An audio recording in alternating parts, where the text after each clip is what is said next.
have a healthy respect for my opponents. And I do respect him, you know, for wanting to fight me and even wanting a rematch. But I don't like the guy. You could say that the animosity that's come to define this is the first owes its force to how closely. When was the last time like we had like a big fight like this, right? A big fight like this where the fighters are actually like really, you know, pissed off at each other. Did you see it? When I get a chance, or well, it's actually not. I just checked. It's not on YouTube yet. I'm gonna post it on the website.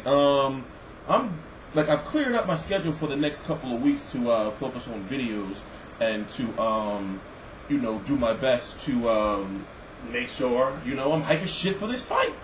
Because you have Andre Ward, who was undefeated, but he's facing the biggest fight of his career. Not only, you know, like what it means as far as the titles, and of course it's his biggest payday, but also, you know, for like a legacy. Now, I'm an Andre Ward fan. I'm rooting for Andre Ward.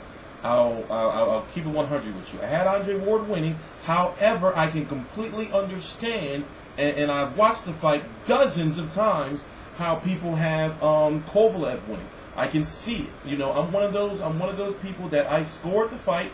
I did a live stream. I did everything to get people to understand how I came to my decision. And just like Max Kellerman said, if anybody had Andre Ward winning, and there's a good large portion, not just that portion of African American supporters, but there's some real hardcore boxing fans that looked and said, yo, you know, that second half of the fight, he was beating him to the body like a drum. Kovalev also told you that, and me, I interviewed him, it's right here on the channel, he also said that after round 5, he gassed out, you know? So, what I'm saying is this, just like Max Kellerman said, if anybody gave Andre Ward the fight, you gave him all the possible rounds that he could have won. You know, it was a very close fight, and also you have to factor in, how did that knockdown play into this? You feel me? So what if he didn't get knocked down, you know?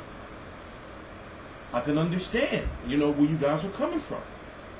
But I feel like this. Kovalev is a very underestimated boxer. I'm talking about a boxer. They look at him as being this Russian power puncher. You know, dude has a jab. He has variations of punches. He can go to up top, to the bottom. He has good defense. Remember, a lot of people are forgetting that Andre Ward was considered and still considered one of the best pound-for-pounds, if not best pound-for-pound fighter in the world. And Kovalev was out there pretty much doing what he wanted, saying that he was gassed out. Andre Ward said during HBO 24/7, after round, 4 or 5 or so, you know, he was looking over in the Kovalev corner and he's seeing him just... So, you know, that's something that has to be worked on for Kovalev. And I did ask him, you know, is it going to be something that he's going to be working on as far as conditioning, or making sure that they come into the ring, you know, a little lighter to be able to, you know, go, you know, further. But another thing I have to mention is, I'm really glad that Kovalev is speaking English. His English has gotten so much better. Now, if you don't know, Kovalev has a reputation of being pretty much a goon, you know, out in the streets. Like, if you, how can I put it? Like, if you interview him, I had like a little bit of, you know, small little spat when he tried to grab my camera, and I was like, I had to bring it back, like, touch my camera, bro, you know. But, he would have knocked me the fuck out. I understand. What I'm saying is, touch my shit. Long story short, he has a reputation of being a fighter, which I like that he say whatever he want. You know, he was saying some crazy ass shit, you know, and I do feel that he do be saying like some racist ass shit, but do I feel he's a racist? I just don't, you know.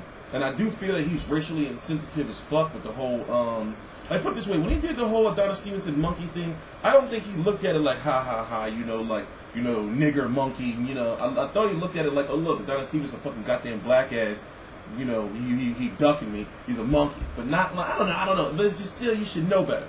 You feel me? He told Clarissa Shields, you know, the female gold medalist, that basically a woman's place is in the kitchen, some old crazy shit like that, you know.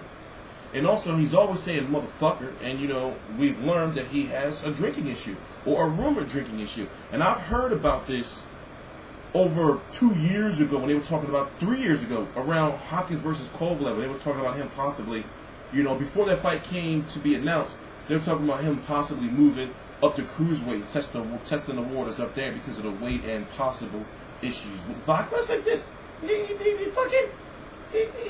He Russian. Of course we're gonna have some vodka. You know? So, you know, he pretty much it now like, well, listen, I can drink vodka all day and still beat Andre Ward. He smacked like a girl.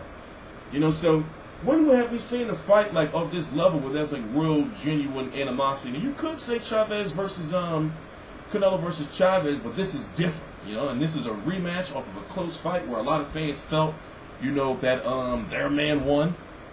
You know, this is something different. I just hope that people understand going into this fight that Andre Ward, in my opinion, is the underdog. You know, he's the one that's got to do something different and make it and make more adjustments than Kovalev. Kovalev's biggest issue is that he can't gas out.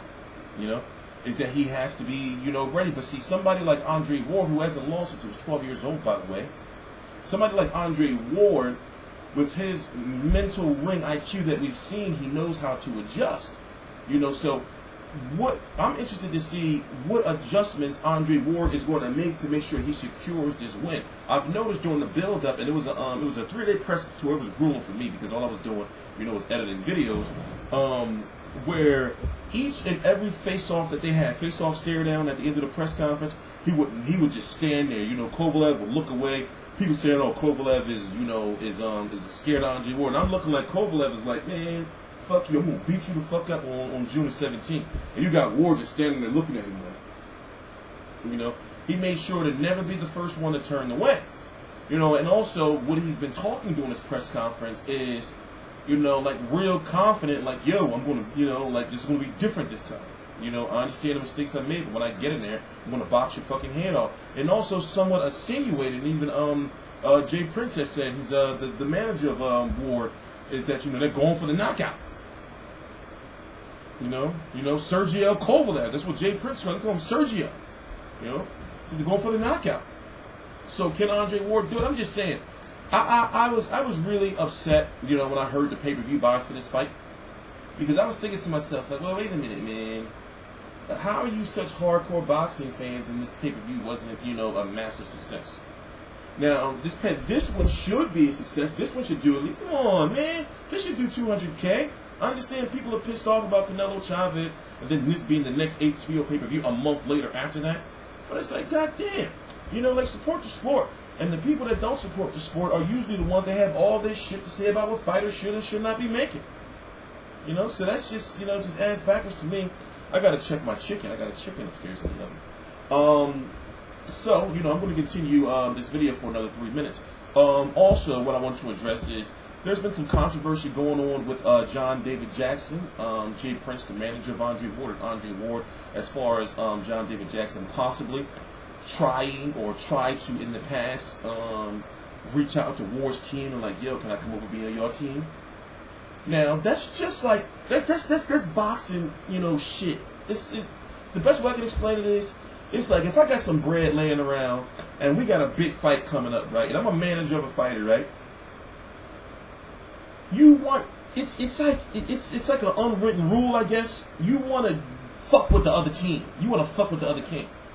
Just like, you know, Mayweather, he had spies in Pacquiao camp and shit. You know, you want to, you know, when Adrian Broner and them took Sean Porter gloves and shit. You know, like, you do, like, shit like that. But the thing is, I do have to admit, man, something don't sit right with me about John David Jackson, man.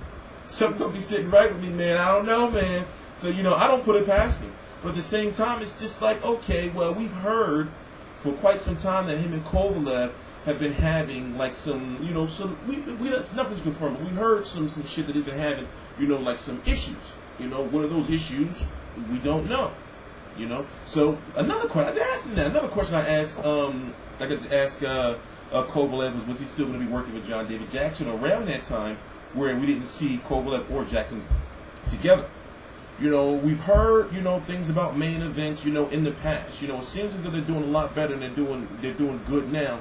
But we've heard things in the past from Farah about basically, you know, main events not paying, I guess. So, you know, paying fighters what they should be paid. And you have to think, well, is John David Jackson feeling he's making the money he should be making? Also, Virgil Hunter, during that final press conference of Kovalev versus Ward 1, alluded to, you know, like, how is Andre, who's not the champion, making more money than Kovalev, and what's going on out there? And he started, you know, getting into how you know, these managers and promoters go over there and fight and find those, you know, Eastern European fighters and everything, and they give them a little bit, tell them it's a lot, but to that fighter who's coming from nothing, he's looking like, oh shit, I'm doing good.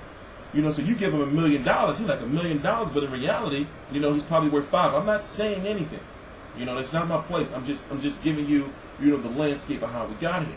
You know, so you know, the fight is on June the 17th. It's going to be lit. You know, I'm hyped.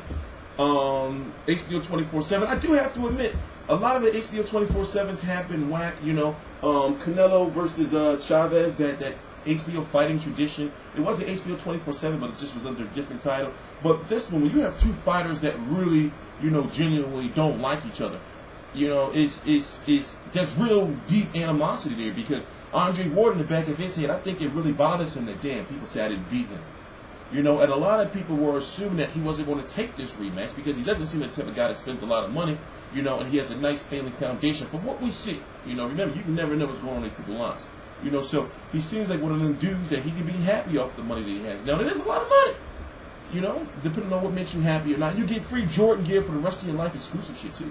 So, you know, a lot of people feel that he may retire, you know, after this fight. And now you have Adonis Stevenson, who just won earlier tonight against Jean Pascal, whose mandatory is Alida Alvarez. But I'm sure the WBC would allow Alida Alvarez to fight for an interim title, and then fight the winner of Kovalev, Ward, Adonis Stevenson. But I'm thinking to myself, like, what happens if Andre Ward wins? He's going to have a host of mandatories because he has 3 belts. You know, and this is a rematch. So now after this rematch, I'm surprised the IDF didn't try to step into stripping, but it was a situation with Artur Beterbiev that's a little too deep to get into in this video. The point is, you know, I'm wondering, will Andre Ward continue to fight? There's also that chatter that Rock Nation is trying to get out of the boxing business now. And, you know, you're really starting to wonder, you know, like, what is Andre Ward's motivation is going to be at 175 pounds. Also, there's a political divide with Rock Nation and Al Heyman PBC fighters, you know, with Showtime and HBO being involved with that fight because of Adonis Stevenson being heavily aligned to Showtime. I don't know if they would allow him to come over, you know, to HBO. So that fight would be hard to make. They already tried with Kovalev versus Stevenson, and that fell apart. But like I said, you can listen. Sergey Kovalev ain't no joke, yo. He's not a joke. You don't wanna fuck around with dude. Dude will beat you up, yo. You know, and he can box. He's not just some power punching dude. He can jab you. You know, he can move around the ring. His defense is tight. You know, so we'll see, man. On TstreeT Controversies, it's TstreeT Controversy Live. I cover every single major fight live. Please subscribe. All the links to my social media are right down below in the description box.